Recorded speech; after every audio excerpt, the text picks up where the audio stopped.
मैंने ऐसा कोई लफ्ज बोला नहीं और सोच भी नहीं सकता कि मैं किसी महापुरुषों के खिलाफ कोई बात करूं। आसाम के मुख्यमंत्री ने कह दिया, राहुल गांधी की तुलना जो है औरंगजेब से कर दिया।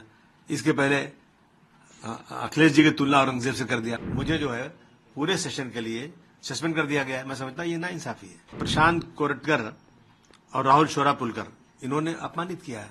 जो अल्फाज बोला मैं अपनी जबान से बोल भी नहीं सकता हूं। मुझे महाराष्ट्र में है, उनको क्यों नहीं पकड़ा जा रहा है? ये सिर्फ क्यों हो रहा है कि बीजेपी सरकार जो है ना वो हर चीज ढूंढती है कि मुझे इससे फायदा कितना होगा। मैं इसलिए वापस ले रहा हूं कि एक इसकी वजह से पूरा एक बाउंडर खड़ा हो गया है। लोग मुझे टेलीफोन में गालियां दे रहे हैं, मैं फोन नहीं उठा रहा हूं। जान से क्यों मार दोगे भाई? मैंने ऐसा कोई लफ्ज बोला नहीं और सोच भी नहीं सकता कि मैं किसी महापुरुषों के खिलाफ कोई बात करूं। लेकिन अब मैं देख रहा हूं कि एक फैशन बन गया है। अभी वहां के आसाम के मुख्यमंत्री ने कह दिया, राहुल गांधी की तुलना जो है औरंगजेब से कर दिया। इसके पहले अखिलेश जी की तुलना औरंगजेब से कर दिया। मतलब क्या होता है?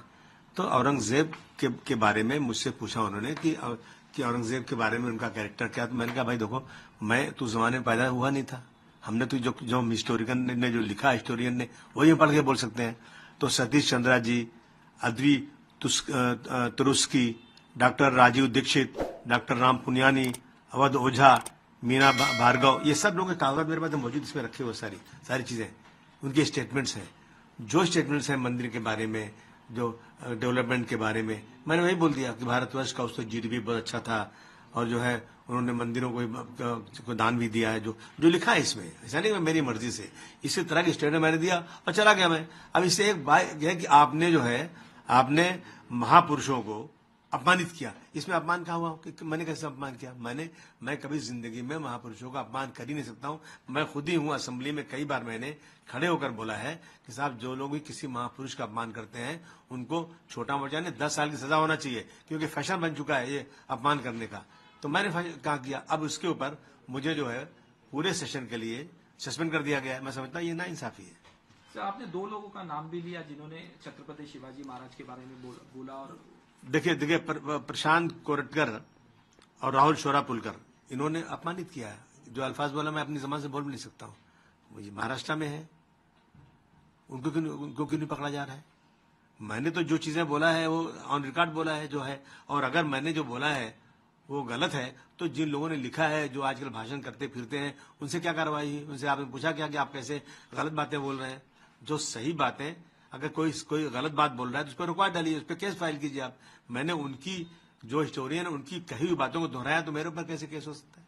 आपने कहा कि लीगल लड़ाई लड़ूंगा मैं, मुझे सस्पेंशन के लिए क्या कहना चाहिए? नहीं, मैं अब देखूंगा इसमें क्या रास्ता हो सकता है। नाइंसाफी अगर इसी तरह से होगी, मैं समझता हूं। देखिए ये सिर्फ क्यों हो रहा है कि बीजेपी सरकार जो है ना वो हर चीज ढूंढती है कि मुझे इससे फायदा कितना होगा।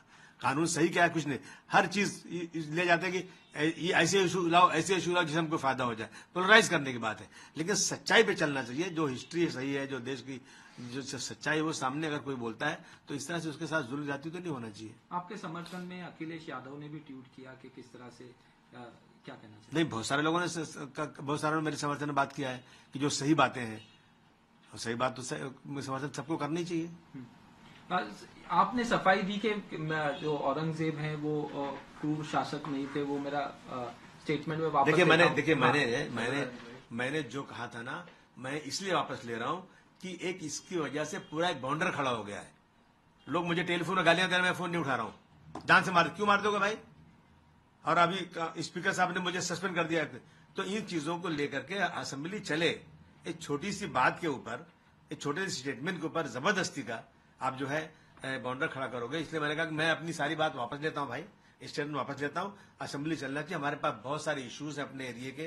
लोगों को पानी नहीं मिल रहा है, सड़कें खराब है, गटर खराब है, स्कूल का प्रॉब्लम है, अस्पतालों का प्रॉब्लम है। उस पर डिस्कशन करें या इस सब पे टाइम वेस्ट करें? इसलिए हमने अपना स्टेटमेंट वापस किया।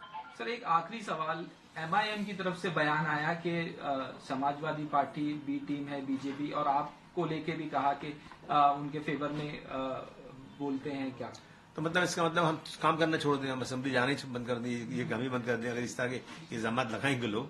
मतलब इसका मतलब अगर मैं बीटी हूँ और ये टीवी वाले जो मुझसे आगे कुछ सवाल कर रहे थे या ऑर्गेनाइज किया गया था बीजेपी की तरफ से, मेरी तरफ से, आप इंक्वायरी कर लो, मेरी ब्रेन मैपिंग कर लो, क्या सही क्या गलत है। फालतू बातें सब है। आपने कहा कि तबीयत भी खराब थी इसीलिए असेंबली नहीं गए और आज इस तरह से नहीं नहीं देखिए, असेंबली तो मैं कल तबीयत खराब फिर भी असेंबली जाता मैं, लेकिन इतना हंगामा था कि लोगों ने कहा मत आइए आप। और आज जो है जैसे असेंबली शुरू हुई वैसे सस्पेंशन का ऑर्डर आ गया।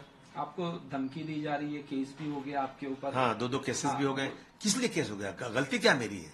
मैं दुनिया से पूछना चाहता हूँ, मेरी गलती क्या है? मैंने हिस्टोरियन के जो हिस्ट्री में लिखा हुआ है, जो इनके बयानात हैं, जो जाकर चारों तरफ भाषण करके लोग बोलते हैं, वही बातें मैंने दोहरा दिया। वो आजादी से घूमते हैं, उनकी किताब पे कोई पाबंदी नहीं है, और मैंने वही बात बोल दिया तो मेरे ऊपर केस।